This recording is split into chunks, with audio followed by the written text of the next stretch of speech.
So today's discussion is about the regression output. So I already showed you how to get that regression output in R. And essentially what you need to do is a summary reg.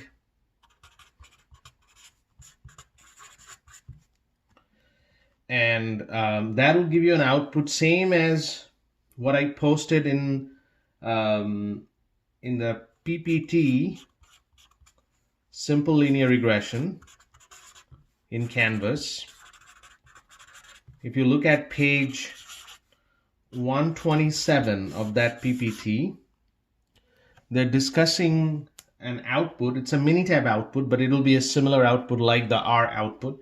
And they're discussing that output. So I'm going to discuss each step of that output. It'll be a similar output in R also, what we did in summary reg. So first of all, there is a regression equation. Remember the regression equation we have is y equal to beta naught plus beta 1 x plus epsilon. When we estimate that, we get y hat equal to b0 plus b1x. Now, where I get b0 and b1 from the output? So here they're using this shear strength is equal to 2628 minus 37.2 times h. So this is y hat.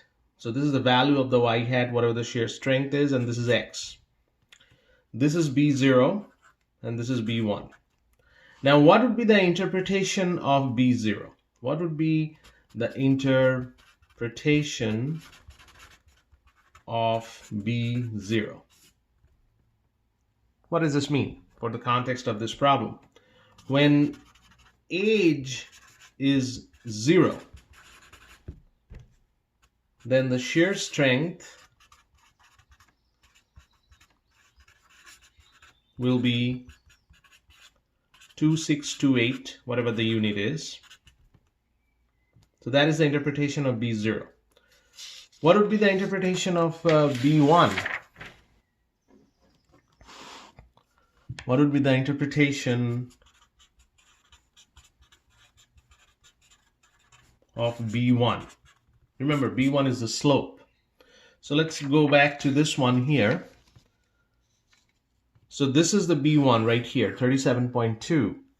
With the unit increase in age, so if I increase the age by 1 unit, shear strength will decrease by 37.2. Why decrease? Because of this negative sign. So I'm writing that. Unit increase in age, which is our x variable here, the mean amount of shear strength, which is y here, y hat here, will decrease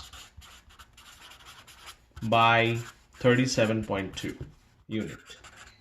So this is the explanation of the interpretation of B1. What else? Now you will see a table like this where there will be a constant.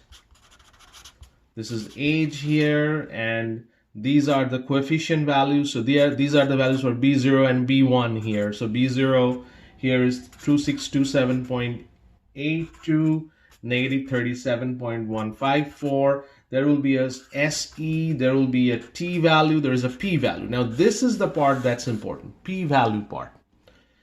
So p-value part for this table in page 127, this is 0.0 and this is 0.0. There are two of them.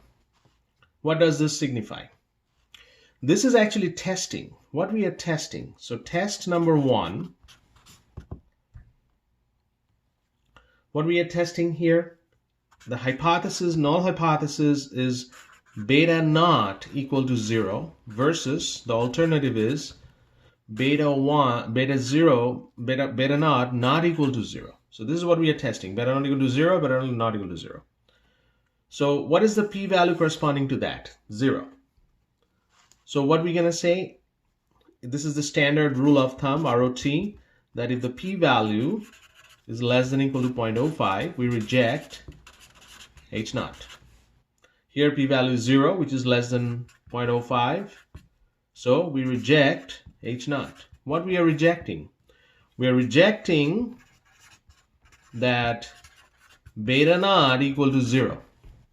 So that means, which means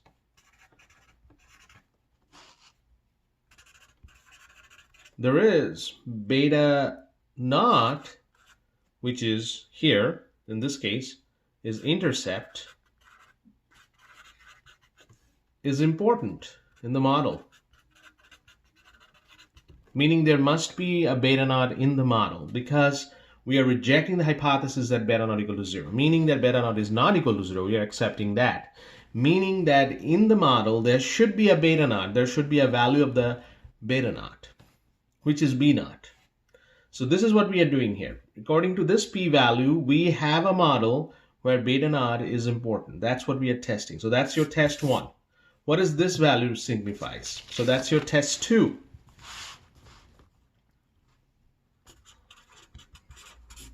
Test 2 is beta 1 equal to 0 versus beta 1 not equal to 0. Now it's beta 1, so this is intercept.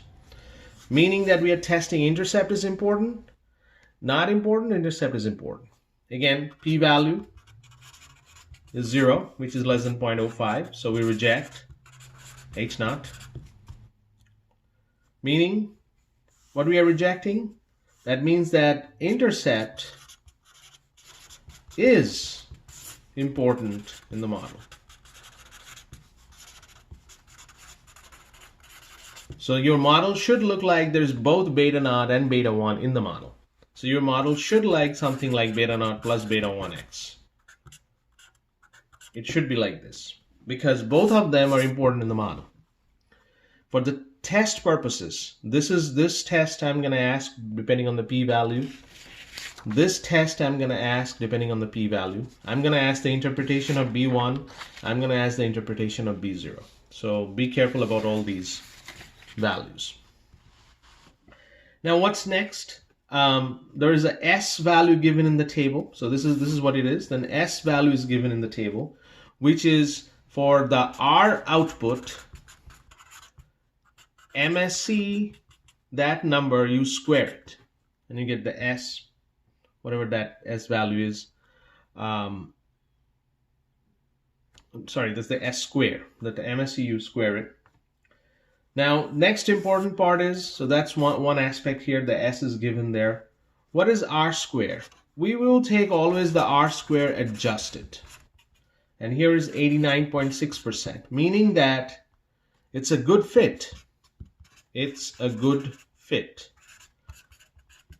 89.6% of the variations been explained by the fitted line.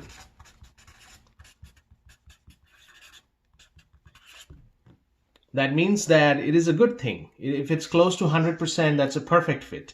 If it's below 80%, it's not so good fit. If it's below 50%, it's not a good fit at all. But if I'm asking whether it's a good fit or not, this is the number that you trust. This is the number you want to find out from the output. Similarly, from the R output, you have this number there. Now, what they did after this is called an ANOVA table output. You need that too. So it's an ANOVA table. That's in page 127 again. It's given at the very last table there. The question is how to get that in R. You have to do an ANOVA reg. You have to do an ANOVA reg in R to get that table. Then what does it tell you? Well, let's write that down. Source, that's first regression, and then residual error, and then total. These are the three different factors in the ANOVA table. Now this is DF is called the degrees of freedom. DF is degrees of freedom. This is 1. Typically this number is how many betas are there. If there are 2 betas, it's 2 minus 1. So I'm just writing here P minus 1, meaning that if I have P number of betas, that should be P minus 1. Residual error, that will be let's talk about the total. Total is n minus 1, which is 19 here, meaning that there are 20 data points. Minus 1, 19. And if I subtract these two, I will get this number. So adding these two, we will get the total degrees of freedom. Now that's one part of it. And there's a SS column, there's a MS column, and there's a F column, and again there's a p-value.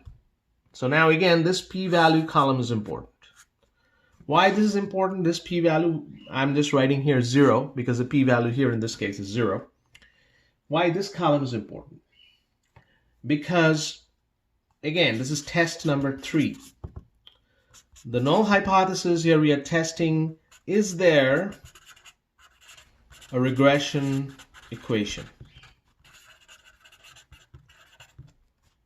And alternatively, we are testing the regression equation is possible. So the first H0 is not, and the HA is possible. Now again, from the p-value is 0, which is less than 0.05, we reject H0.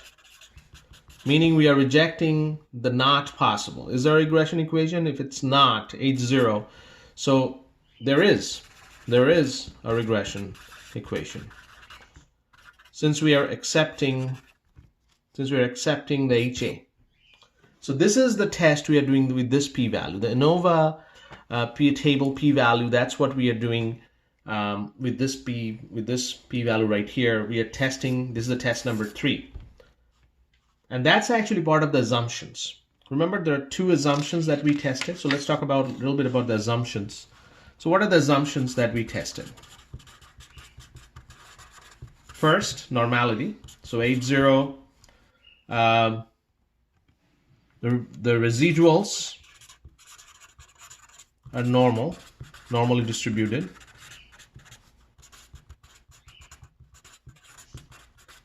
And they're not. That's the alternative. What we did here, Shapiro. If you remember, Shapiro.test of the residuals. I'm writing E because E is the standard notation for the residuals in R. So this is what we did in R. And again, the p-value, if we fail to reject H0, meaning p-value bigger than 0.05, then it's good. That's what we want. We want that residuals should be normally distributed. That's your assumption number 1. And number 2, we did a BP test. This is for constant variance. So the H0 is variance constant. HA, it's not. And again, also, if we fail to reject here, that's good. So fail to reject H0 is good. That means that variance are constants, which we do want. So look at this too. We did that last time in our lecture video. But we can add with this test number 3. That's your third assumption. Is there a regression equation possible?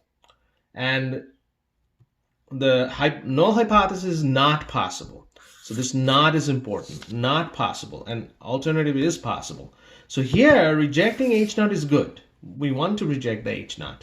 Meaning that not possible we want to reject. That means there is a regression equation. So these are the 3 assumptions. Now let's talk about the test.